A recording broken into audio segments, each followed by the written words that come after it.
രണ്ടാമത്തെ ടോപ്പിക് എന്ന് പറയുന്നത് പ്രധാനപ്പെട്ട വ്യത്യാസം മാനസികോർജം വീണ്ടെടുക്കലും അപമാനഭാരം ഒഴിവാക്കാനും ഉള്ള ഒരു പോയിന്റാണ്.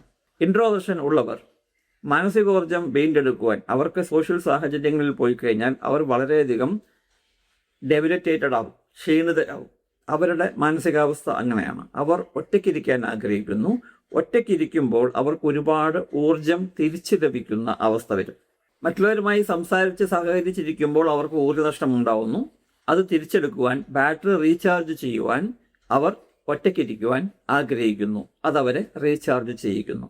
എന്നാൽ സോഷ്യൽ ആങ്സൈറ്റി ഉള്ളവർ സോഷ്യൽ സാഹചര്യങ്ങളിലേക്ക് പോകാൻ താല്പര്യപ്പെടാത്ത അവസ്ഥ അവർക്ക് പേടിയുള്ളതുകൊണ്ടാണ്.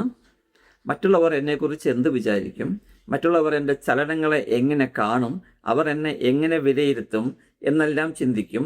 അങ്ങനെ വിലയിരുത്തലും കാണലും എല്ലാം കാരണം എനിക്കുണ്ടാവുന്ന അപമാനം അത് ഒഴിവാക്കുവാനായി അവർ സോഷ്യൽ സാഹചര്യങ്ങളിലേക്ക് പോകാൻ ആഗ്രഹിക്കുന്നില്ല.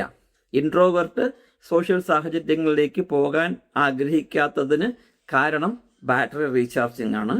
എന്നാൽ സോഷ്യൽ ആങ്സൈറ്റി ഉള്ളവർ ആ സോഷ്യൽ സാഹചര്യങ്ങളിലേക്ക് പോകാത്തതിന് കാരണം ഭയമാണ്, അപമാനഭാരം കൊണ്ടാണ്. ഈ ഷോർട്സിൻ്റെ പൂർണ്ണ രൂപമായ വീഡിയോ കാണുവാൻ ഡിസ്ക്രിപ്ഷൻ ബോക്സിലുള്ള ലിങ്കിൽ ക്ലിക്ക് ചെയ്യുക.